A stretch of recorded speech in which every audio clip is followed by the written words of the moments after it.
Bonjour à tous. On va ouvrir nos Bibles dans l'évangile de Luc, chapitre 19, verset 10.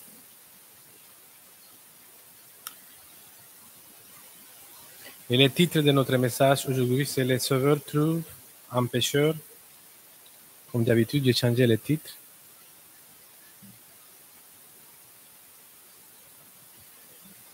Luc, chapitre 19, verset 10.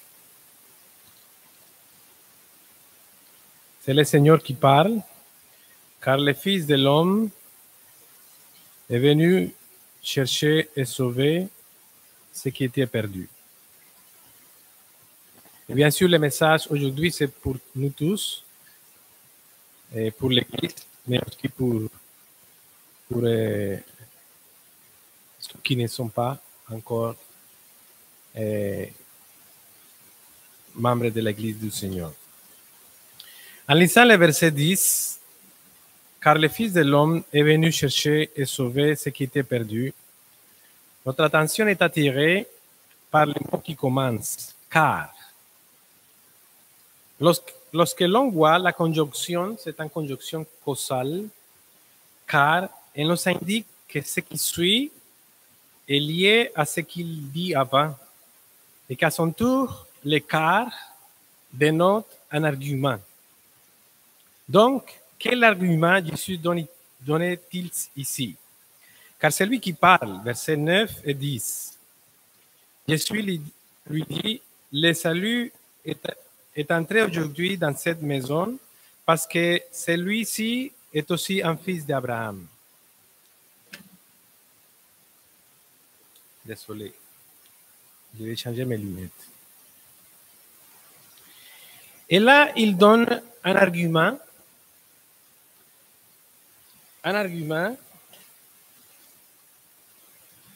À qui parlait-il? Verset 7. Voyant cela, tous murmuraient et disaient, il est allé loger chez un homme pécheur. Donc, il parle à ceux qui ont murmuré contre le Seigneur Jésus. Jésus s'est rendu à la maison de Zachée, un collecteur d'impôts qui collectait les taxes de ses compatriotes juifs, un pécheur reconnu. Il y a certains noms dans le monde entier qui, lorsqu'on les entend, sont associés à des personnes reconnues publiquement comme des pécheurs, des impies de façon notoire.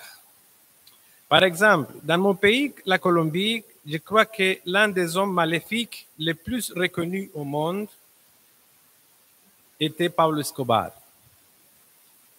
Presque quand je dis que je suis colombien, les gens pensent à ce funeste individu. Dans ce cas ici, Zachée était un pécheur notoire connu de tous.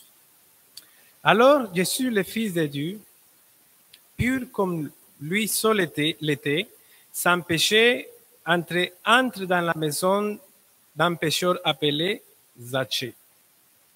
Il y a eu un murmure, verset 7. Voyant cela, tous murmuraient et disaient, il est allé loger chez un homme pécheur. En d'autres termes, ils se plaignent en disant, mais comment peut-il entrer dans la maison d'un homme aussi corrompu? Par exemple, imaginez que le Seigneur Jésus vienne à cette époque et va manger et dormir dans la maison d'un trafiquant de drogue, d'un meurtrier, d'un criminel connu. Les gens seraient surpris. Et comment ça se fait? Diraient les gens. Et les murmures commencent. C'est comme ça que ça s'est passé là-bas. Et face à ces murmures, Jésus apporte son argument pour défendre son comportement. Et plus que son comportement, son métier, son travail, sa mission en venant dans ce monde. Son but de sauver les âmes perdues, verset 10. Car le Fils de l'homme est venu chercher et sauver ce qui était perdu. ou comme l'apôtre Paul le dit si clairement dans sa lettre à Timothée, notre premier verset, chapitre 1, verset 15, c'est une parole certaine et entièrement digne d'être reçue que Jésus-Christ est venu dans le monde pour sauver les pécheurs, dont je suis le premier, dit l'apôtre Paul. Alors, on va lire tous les passages ensemble, de le verset 1 jusqu'à le verset 10, de Luc chapitre 19. Jésus, étant entré dans Jéricho, traversait la ville, et voici un homme riche appelé Zachée, chef des publicains, cherchait à voir qui était Jésus. Mais il ne pouvait y parvenir à cause de la foule, car il était de petite taille. Il courut en avant et monta sur un sycomore pour le voir, parce qu'il devait passer par là.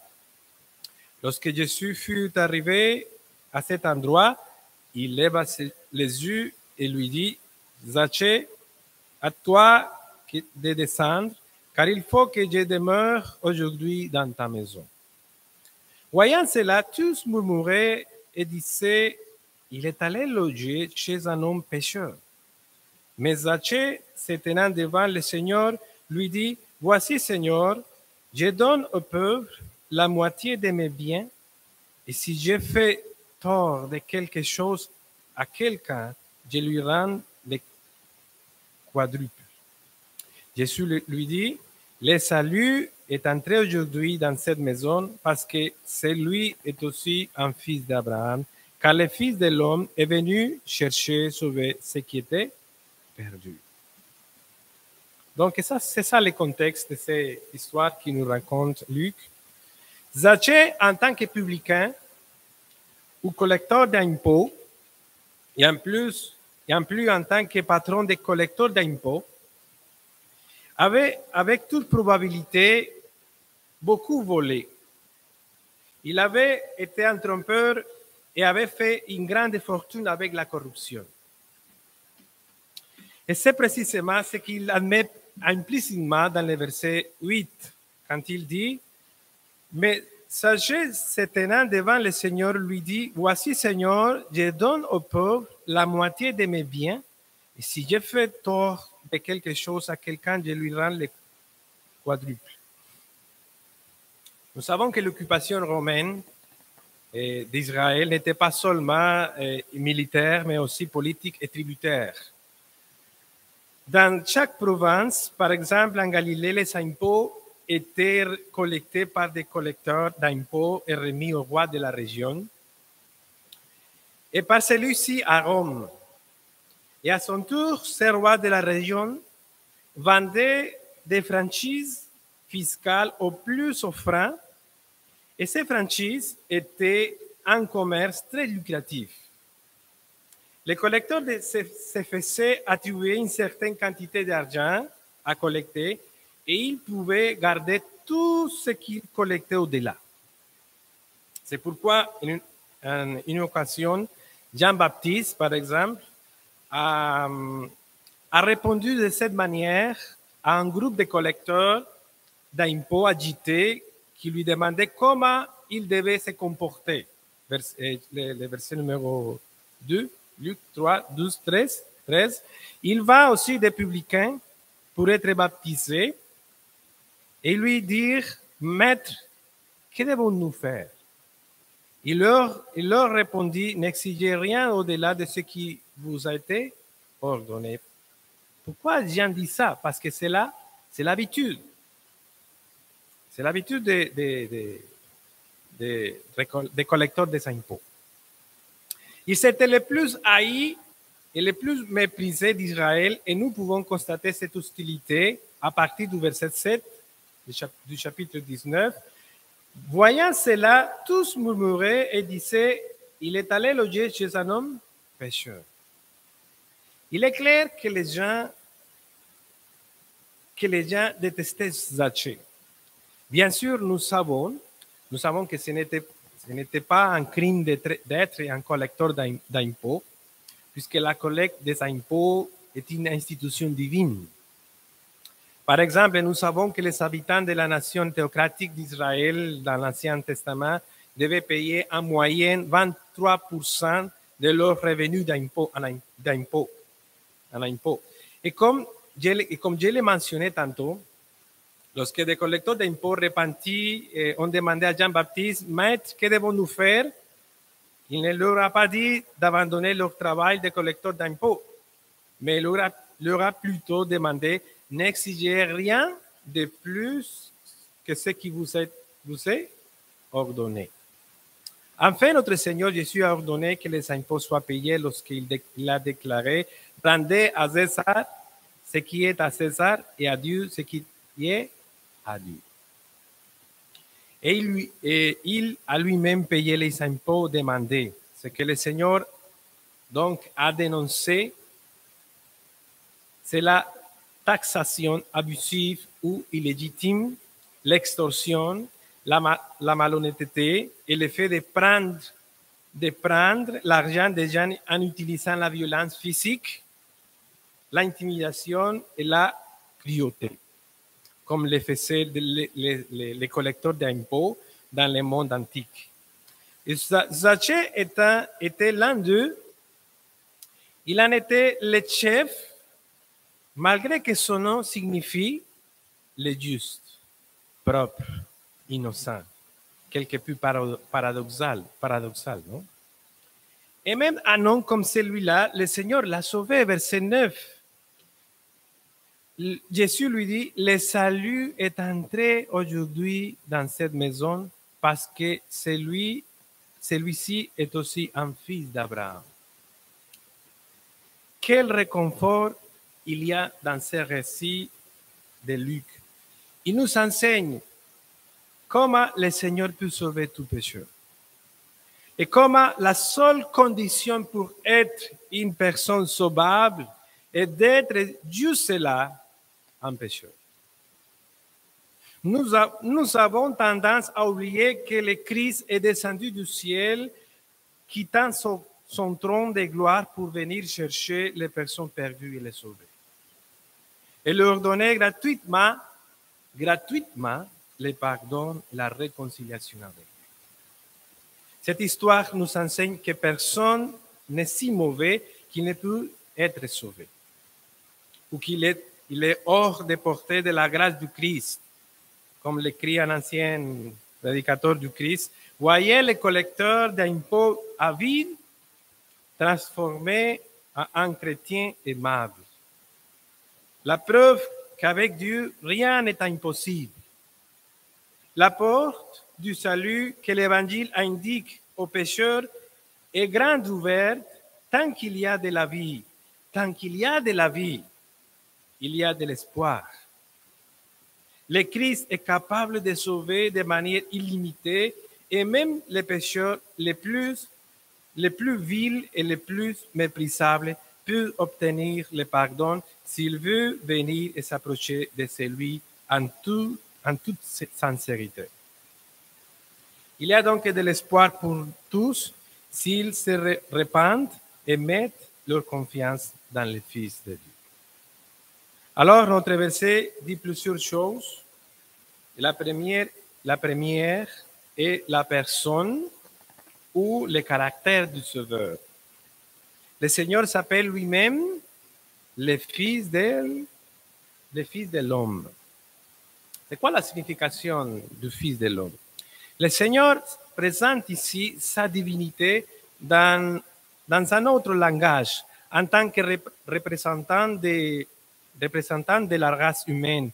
Il souligne sa nature humaine, le Fils de l'homme. C'est un des titres que le Christ se donne pour souligner son humanité, mais sans péché. Le Fils de l'homme, il est venu pour nous sauver. Mais nous voyons aussi son œuvre. Et son œuvre montre tendresse et puissance. En quoi montre-t-elle tendresse? En ce qu'il est venu pour chercher. Jésus parti à votre recherche. Je suis parti à votre recherche, dit le Seigneur. C'est son travail de chercher les pécheurs. pour les sauver.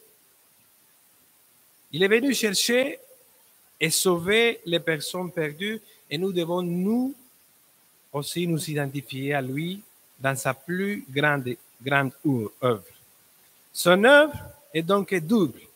Chercher, ce qu'indique la tendresse, son enthousiasme, sa diligence, son effort, mais aussi ça indique la puissance. Parce qu'il dit pour les sauver. Les deux choses. Chercher, tendresse, et sauver, puissance. Tendresse et bonne volonté. Comme il est beau de penser et de savoir que le Seigneur Jésus cherche les pécheurs pour les sauver, les frères. Pour leur donner la vie éternelle, pour leur donner un bonheur perpétuel qui ne finira jamais. Le bonheur que même lorsque vous mourrez et que vous descendez dans la tombe, un jour il reviendra et ceux qui se trouvent dans les cimetières entendront sa voix et seront élevés à un bonheur perpétuel et sans fin. C'est ça notre espérance dans le Seigneur. Mais le texte parle aussi du peuple recherché, ce qui était quoi? Perdu. Le but de sa grâce, elle est perdue. Ainsi, un premier antécédent pour être sauvable, comme j'ai dit tantôt, comme nous l'avons déjà dit, est d'être perdu. Ainsi, lorsque nous prêchons l'Évangile, nous prêchons à des personnes qui sont spirituellement perdues, qui n'ont aucun espoir, qui marchent sans savoir d'où elles viennent ni où elles vont. Et Zaché était l'un d'entre eux, comme chacun d'entre nous, que nous le reconnaissions ou non. L'accent principal et le but de l'incarnation de Dieu en la personne du Christ concerne les coupables, les déchus, les indignes et les perdus. Sa mission de miséricorde n'a rien à voir avec ceux qui sont bons et justes en eux-mêmes. Si des personnes comme ça existaient. Parce que nous savons que des personnes comme ça n'existent pas. Mais elle a à voir avec les pécheurs, les vrais pécheurs, coupables des péchés non pas imaginaires, mais réels, qui sont allés si loin dans les péchés qu'ils sont perdus. Les bergers cherchent-ils les brebis qui ne sont pas égarées? Pourquoi devraient-ils venir pour être les médecins de ceux qui ne sont pas malades? Qu'est-ce que le sang purifiant de Jésus a à voir avec ceux qui se considèrent purs? Rien. Et bien sûr, nous parlons de personnes spirituellement perdues. Des personnes spirituellement perdues. Et à vrai dire, il n'y a que des perdus sur toute la surface de la terre. Enfants et jeunes, adultes et aînés, tous sont spirituellement perdus.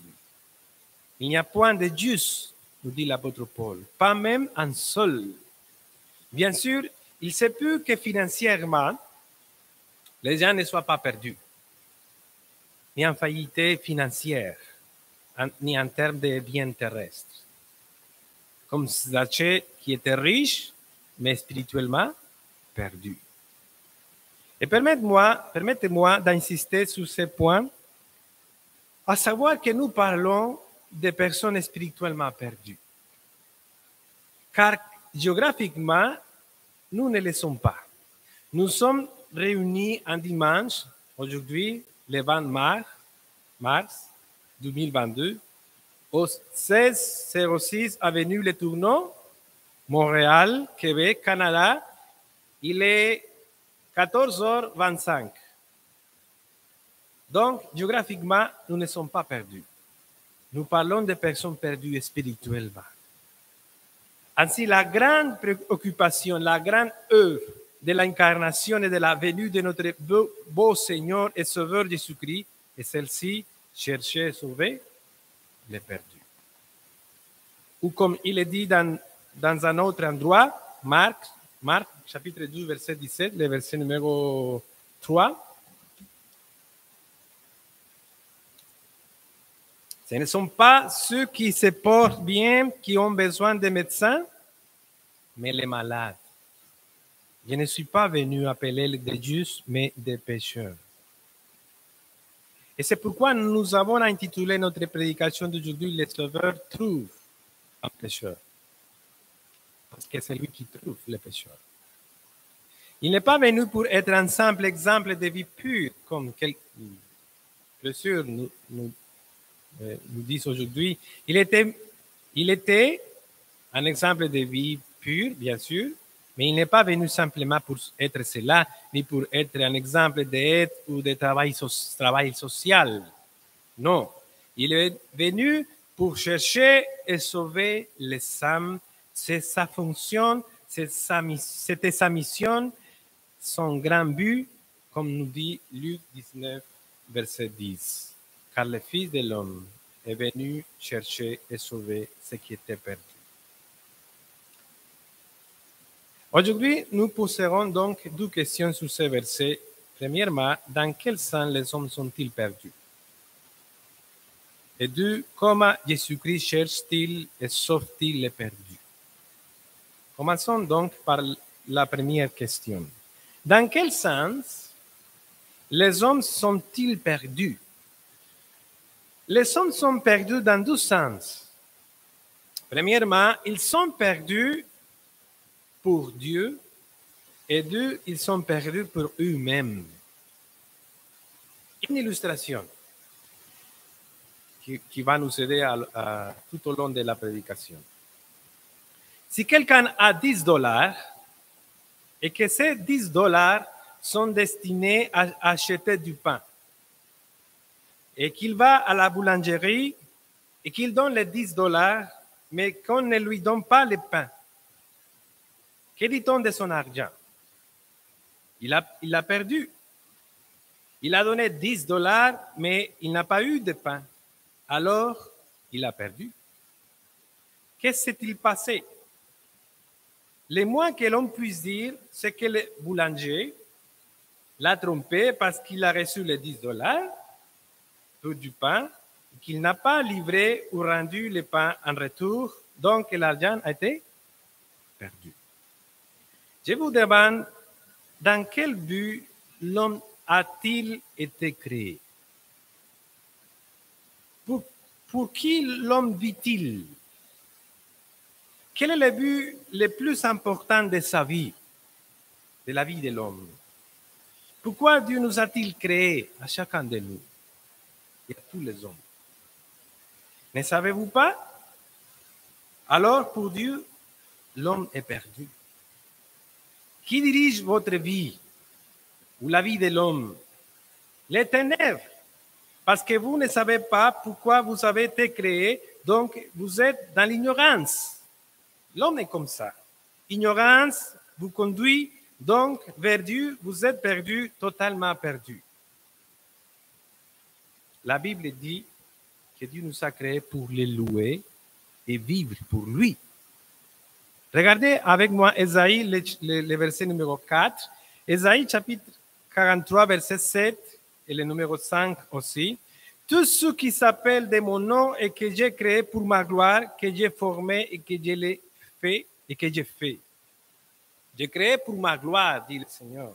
Romains 11, 36. C'est de lui, par lui et pour lui qui sont toutes choses, à lui la gloire dans tous les siècles. Amen.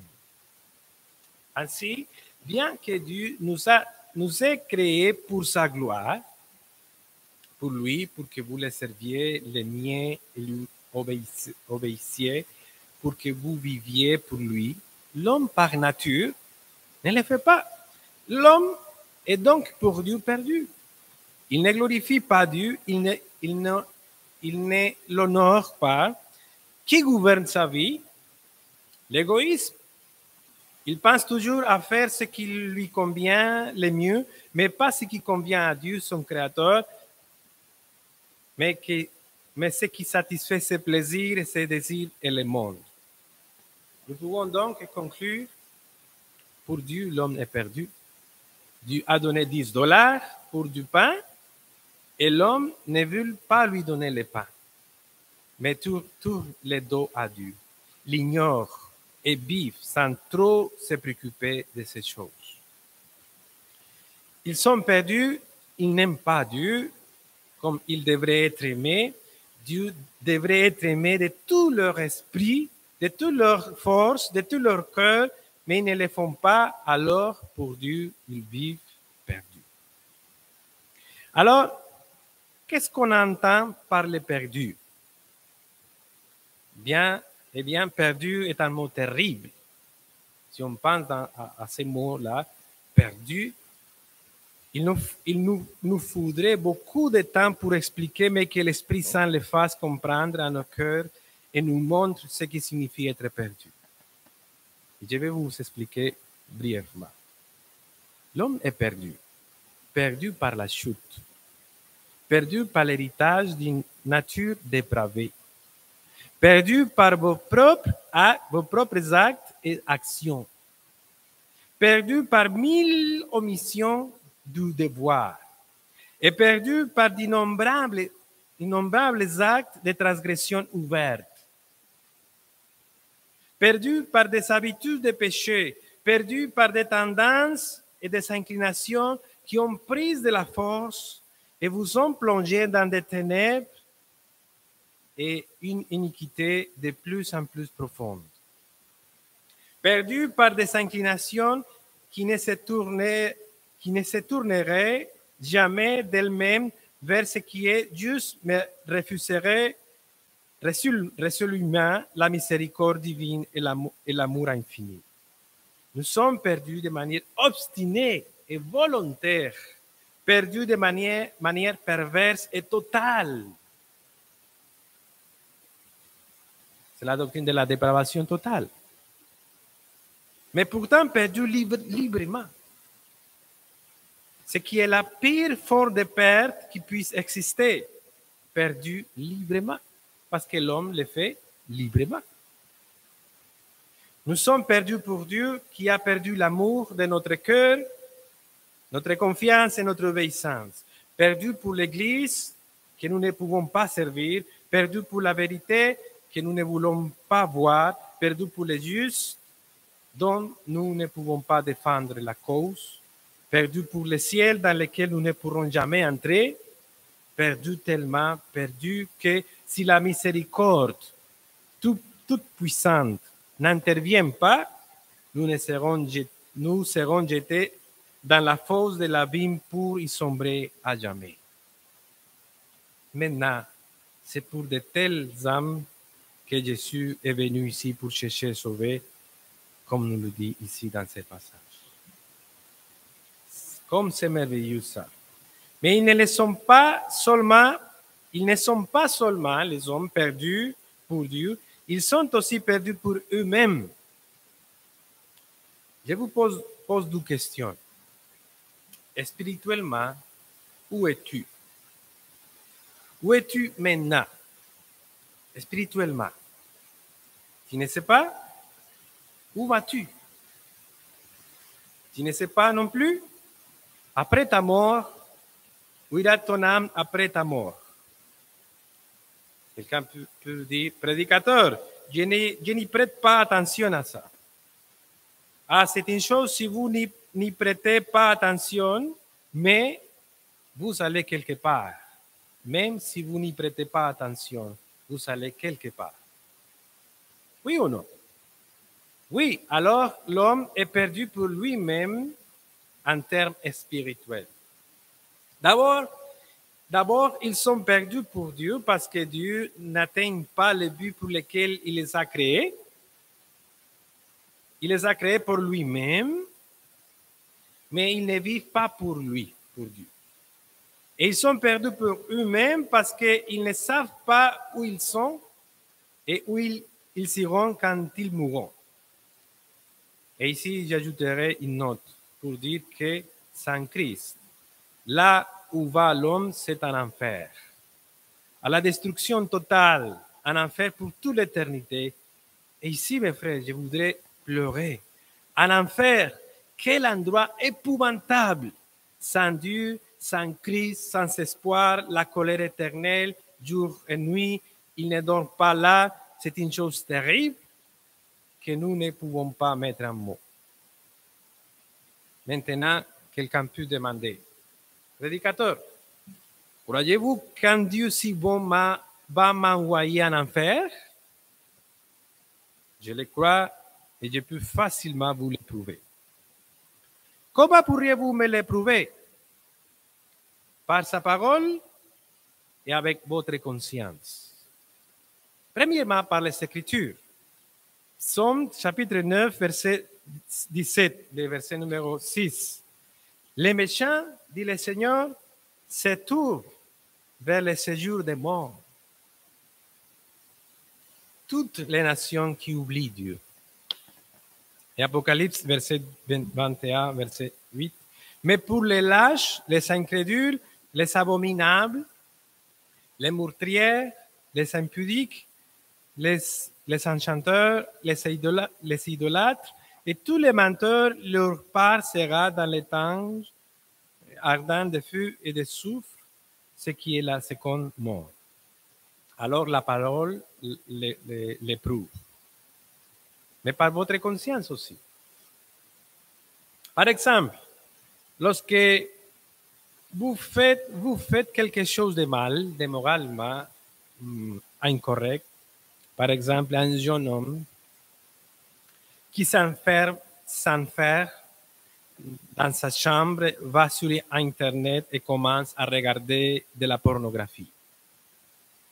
Après avoir terminé, il n'en parle à personne. Il se tait. Mais il a la honte. Parce qu'il a fait le mal. Et qui vous fait ressentir ces hontes? Votre conscience. Et qui a mis votre conscience là? Dieu. Et si votre conscience vous condamne, à combien plus forte raison Dieu? Donc, il ne tremblera pas pour vous envoyer en enfer pour vos nombreux péchés, parce que si votre conscience vous condamne, Dieu vous condamnera d'autant plus en ce jour, parce que c'est lui qui a fait la conscience. Il ne tremblera pas pour vous condamner. Et la propre conscience de l'homme, il sait qu'il ne sait pas où il va et qu'il est perdu. Qu'il a peur de la mort, car il sait qu'il mérite le châtiment. C'est profondément ancré en lui. Nos œuvres ne peuvent pas nous sauver parce que nous sommes pécheurs, ce qui signifie que nous avons violé la loi, pas la loi du Canada, mais la sainte loi de Dieu, notre Créateur. Et il dit que le salaire du péché, c'est la mort. Et aussi, il dit, l'âme qui pêche, elle mourra. L'homme est donc perdu. Perdu pour Dieu, perdu pour lui-même. Et le pire, c'est qu'il est indifférent à cette réalité. Il dit qu'il s'en moque. Et les gens ne s'en rendent pas compte. Ils ont donc besoin d'être réveillés. Et c'est ce que nous essayons de faire, de réveiller tous ceux qui sont dans cet état terrible.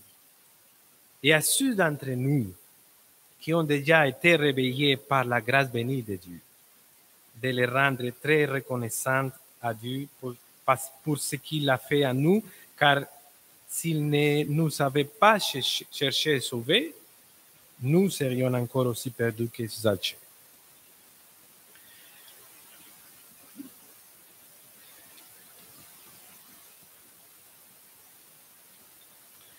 Nous sommes donc posé une question. Que signifie être perdu? Et nous avons cherché à vous répondre qu'être perdu, c'est être perdu pour Dieu. Dieu ne reçoit pas le but pour lequel il vous a créé, non pas parce qu'il ne le veut pas, mais parce que vous refusez, ou l'homme refuse de lui donner la gloire. Il est vu Son bras, comme nous dit Ésaïe, est toujours étendu pour vous sauver, mais le problème est que l'homme ne veut pas être sauvé. Ésaïe, chapitre 59, verset 9, verset 8. Non, non, la main de l'Éternel n'est pas trop courte pour sauver, sinon, ni son oreille trop dure pour entendre. Mais ce sont vos crimes qui mettent une séparation entre vous et votre Dieu. Ce sont vos péchés qui vous cachent sa face. Il empêche de vous écouter. Deuxième question. Comment le Christ cherche-t-il et sauve-t-il les perdus? Eh bien, le Christ se déplace. Il part à notre recherche. Il a quitté sa gloire et est descendu du ciel sur la terre, dans ce monde, pour chercher les siens. Il s'est fait homme, a vécu une vie sainte et sans péché, et a parfaitement obéi à la loi de Dieu. Et il est allé à la croix pour payer le prix de nos péchés, en mourant pour satisfaire la justice de Dieu. Il est mort, a été enterré, est ressuscité le troisième jour et est monté au ciel. Et il a envoyé son esprit sur terre et il a établi son église. Et nous, en tant que son église, nous sommes commandés par le Christ de prêcher l'évangile aux gens afin qu'ils croient et soient sauvés. Aux membres de notre famille, à nos amis, à nos voisins, de chercher les perdus. Alors, c'est comme ça qu'il fait. Et le Christ emploie deux instruments pour nous chercher. La prédication de sa parole et la puissance de son Saint-Esprit. Premièrement, l'instrument que le Christ utilise pour vous persuader est sa parole. Nous vous prêchons, et le mieux que nous puissions faire, nous les prédicateurs et chaque croyant, c'est d'essayer de proclamer la vérité de Dieu et d'être fidèle à cette même vérité, ce que nous faisons maintenant. C'est pourquoi l'Église passe la plupart de son temps à faire cela, à prêcher, à essayer de gagner la volonté des frères afin qu'ils obéissent et aiment le Seigneur Jésus-Christ de plus en plus, qu'ils se plaisent en Dieu et à son tour à essayer de chercher les perdus, de les amener au peuple de Dieu. Et bien que vous n'ayez jamais entendu votre nom personnel dans la prédication, ou lorsque quelqu'un vous a parlé du Seigneur Jésus-Christ, le Saint-Esprit a travaillé en vous et a dit, écoute, c'est pour toi, je t'appelle. C'est l'œuvre du Saint-Esprit. Il prend la vérité prêchée, c'est-à-dire l'évangile, la parole prêchée, et il dit au cœur, je t'appelle Pierre, je t'appelle Samia, etc., etc. Puis, c'est le chemin que Christ emploie pour les chercher. Puis, il les attire, il les transforme, et non seulement il les attire et les transforme, mais il les soutient et les garde. De plus, ils se réjouissent d'être évangéliques. N'est-ce pas comme ça, mes frères? Ils aiment être évangéliques. Ils ne peuvent concevoir leur vie sans être évangéliques, sans être avec le Christ, sans aimer le Christ. Et ils professent être désolés de ne pas avoir connu le Seigneur Jésus depuis longtemps et d'avoir gaspillé leur vie dans le péché et la mondanité. N'est-ce pas comme ça, mes frères? Le Saint-Esprit agit en eux. C'est ainsi la façon de les chercher. Mais il y a autre chose que Christ doit faire en cherchant les perdus. Il doit faire un triple travail. Avec Dieu, avec les pécheurs et contre le diable. Nous répétons que le Christ, dans son œuvre de recherche et de sauver, doit faire en plus un triple travail, où pour rechercher l'homme perdu dans ses crimes et ses péchés, il faut aussi un triple travail. Un travail avec Dieu, un travail avec l'homme et une lutte contre le diable. Et la première chose est un travail avec Dieu. Dans le livre de Psaume, chapitre 7, verset 11, le verset numéro 9, nous lisons ceci. Dieu est un juste juge qui chaque jour fait sentir son indignation. Ou d'autre manière, Dieu s'irrite en tout temps. À qui ne revient pas, à lui.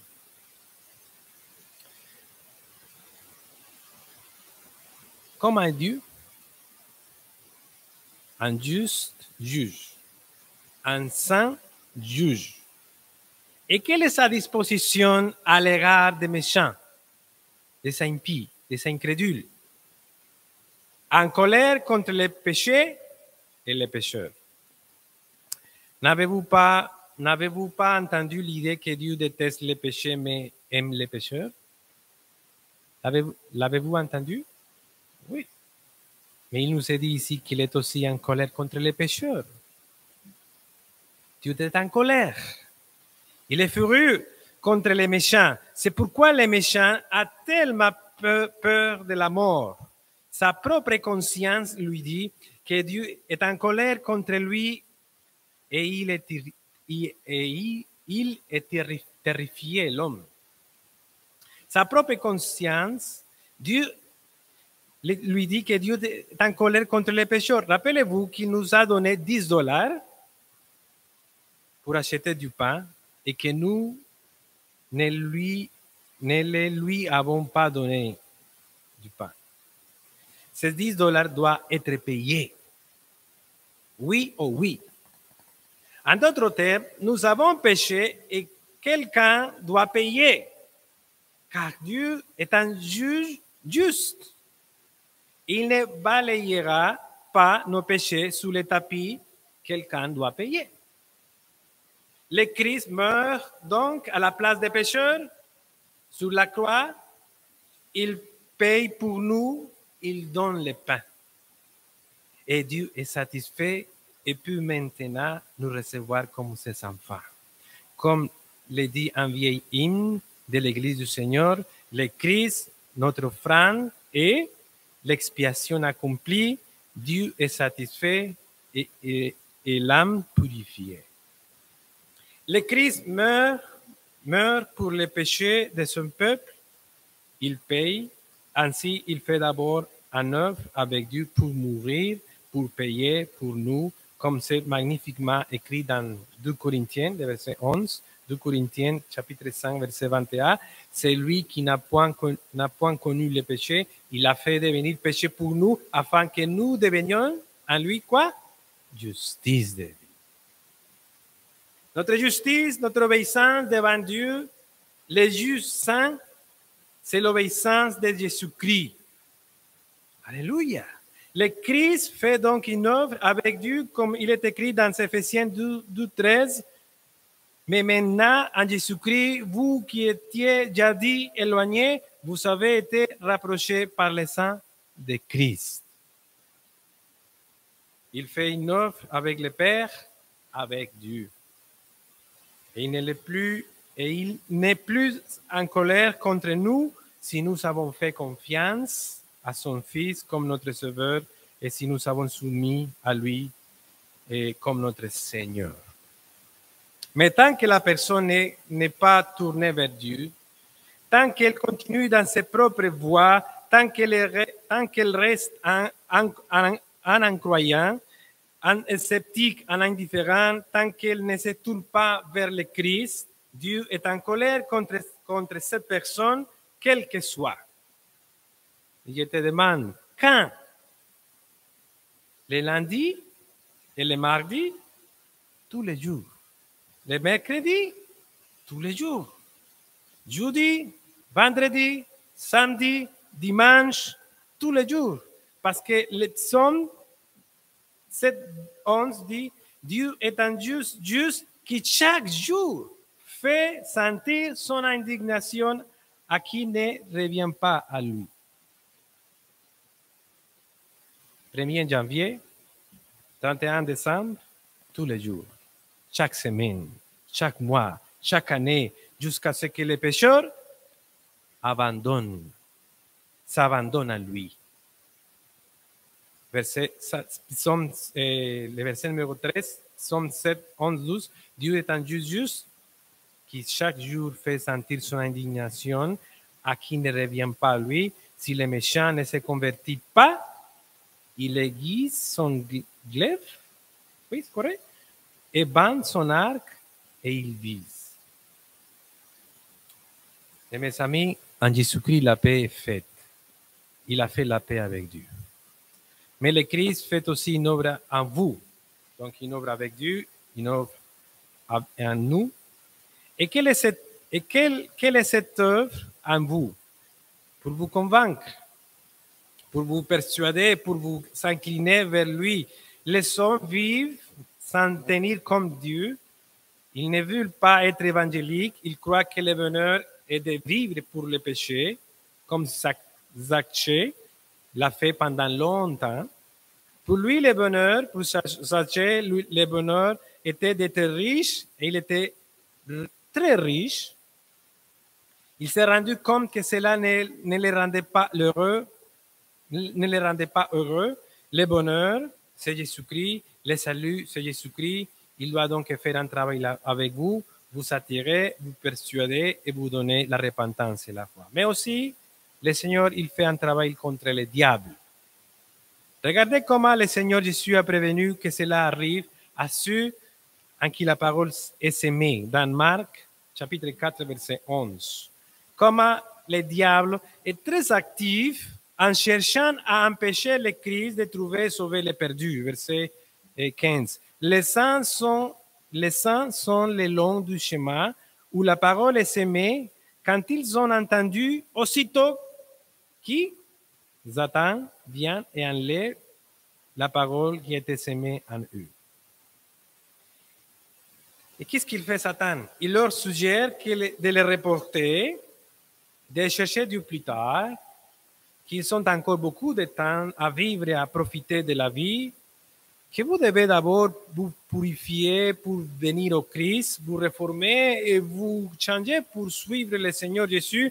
Mais le Christ nous dit non, je ne suis pas venu appeler les justes, mais les pécheurs à la repentance. Venez à moi, dit le Seigneur, tel que vous êtes. Le Christ doit donc faire une œuvre contre le diable, afin que les obstacles du diable et du monde ne vous empêchent pas de venir au salut, de venir à lui. C'est donc un triple travail. Vous pouvez lutter contre le diable. Je vous demande quel endroit les moins fréquenté la nuit dans une ville. Vous savez qu'est-ce que c'est? Le cimetière. C'est l'endroit le moins fréquenté, le moins visité par les gens la nuit. Et pourquoi? Eh bien, parce qu'il y a l'idée qu'il y a des fantômes. N'est-ce pas? Il y a des fantômes, que les morts peuvent sortir des tombes, etc. Et si l'homme ne peut pas lutter contre un sentiment aussi simple que celui-là, comment pouvez-vous lutter contre le diable? Quelqu'un doit combattre le diable à notre nom, et c'est quelqu'un s'appelle Jésus-Christ, notre Seigneur. Il vainc le diable. Hébreux, les versets 15 et 16. Ainsi donc, puisque les enfants participent au sang et à la chair, il a également participé lui-même afin que par la mort, il anéantit celui qui a la puissance de la mort, c'est-à-dire le diable. Colossiens 2:15, il a dépouillé les dominations et les autorités et les a livrées publiquement en spectacle en triomphant d'elle par la croix. Qu'avons-nous vu aujourd'hui? Nous avons répondu à deux questions d'abord. Qu'est-ce que cela signifie être perdu? Et nous avons vu que cela ne signifie pas perdu en termes géographiques ni économiques. Cela signifie perdu spirituellement. Et c'est pourquoi le Christ dit, je suis le chemin et personne ne vient au Père que par moi. Il est le seul dont que vous avez besoin de lui. Mais une autre question a également été posée. Comment le Christ cherche-t-il et sauve-t-il? Il a fait un venant du ciel sur la terre et il nous a envoyé son Saint-Esprit et il nous a chargé en tant qu'Église de vous prêcher l'Évangile et par ces moyens, le Saint-Esprit travaille dans le cœur, appelant chacun personnellement et intérieurement, et que par sa puissance, nous nous soumettons au Seigneur parce que nous réalisons que sans lui, nous ne pourrions pas vivre. Et nous avons vu aussi que Jésus fait un triple œuvre avec Dieu, ce qu'on appelle l'expiation, où il a payé pour les péchés de son peuple. Il est mort sur la croix pour nos péchés parce que Dieu est en colère chaque jour contre les pécheurs, en colère contre eux. Le Christ vient alors et meurt pour eux et fait l'expiation, qui n'est rien d'autre que la justice de Dieu est satisfaite parce qu'il est venu et a donné le pain qu'il avait le droit de recevoir de nous, et au lieu de la colère avec ceux qui se tournent vers lui, je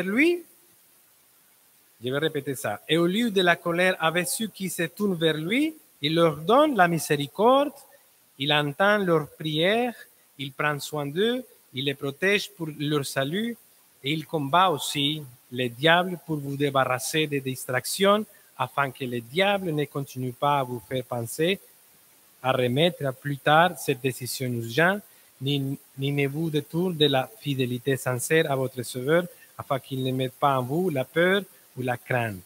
Il accomplit donc ce triple travail et sauve. Quelques applications supplémentaires. Frères et amis, personne n'est si mauvais qu'il ne puisse être sauvé ou qu'il soit hors de portée de la grâce du Christ. S'il a sauvé les premiers et les plus grands pécheurs, ne peut-il pas en sauver un autre? Je suis sûr que personne ne donnerait un centime pour le salut de Zaché. Mais pensons-nous la même chose des autres aujourd'hui? Mais le Seigneur les sauva. Il a dit, Luc chapitre 19, verset 9, le salut est entré aujourd'hui dans cette maison parce que celui est aussi un fils d'Abraham. Deux, frères et amis, les choses les plus petites et les plus insignifiantes sont souvent les circonstances du salut d'une âme. On nous dit que Zaché voulait voir Jésus pour savoir qui il était, par pure curiosité, mais qu'il ne pouvait pas le faire parce qu'il était de petite taille. Et cette curiosité l'a conduit à grimper à un arbre pour mieux le voir.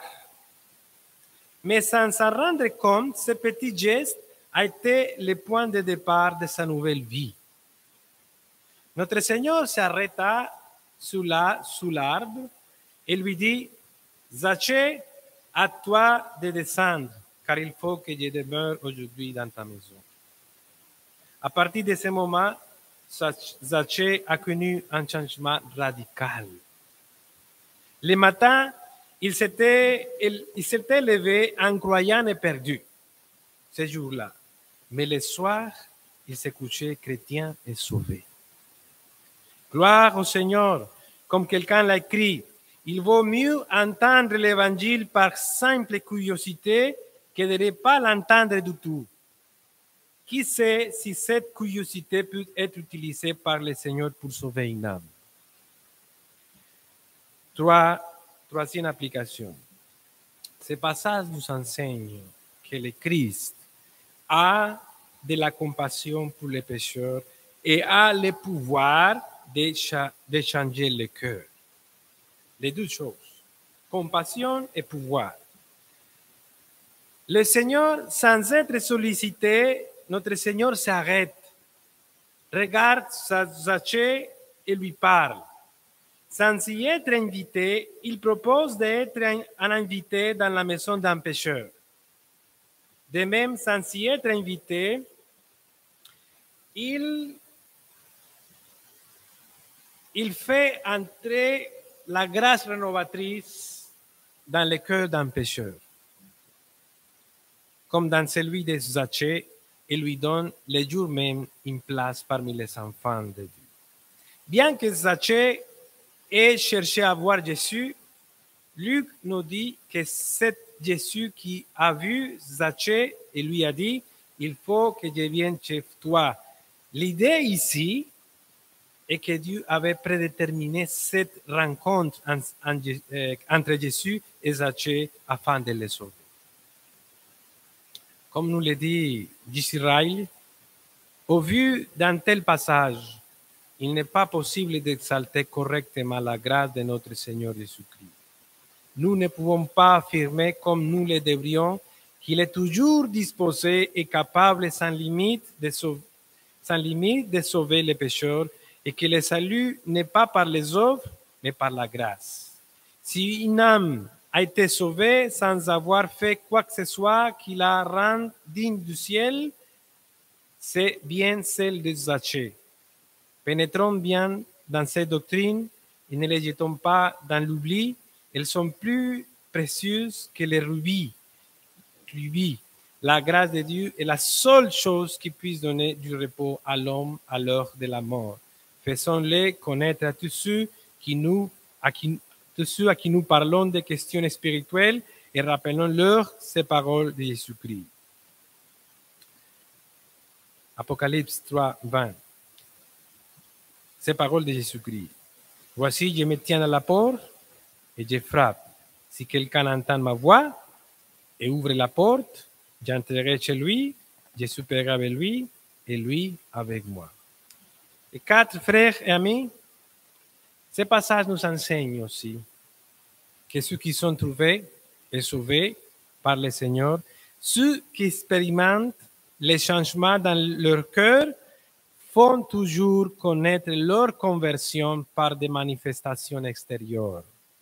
Zaché, nous dit l'Écriture, dit au Seigneur, verset 8, mais Zaché, se tenant devant le Seigneur, lui dit, voici, Seigneur, je donne au peuple la moitié de mes biens, et si je fais tort de quelque chose à quelqu'un, je lui rends les 4 quadruples.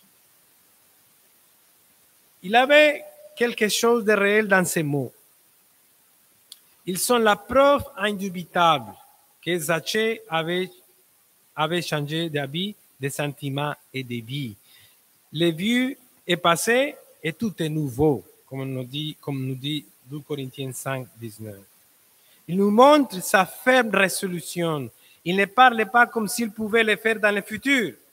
Mais maintenant, Zaché donne publiquement la preuve qu'il est devenu un vrai converti.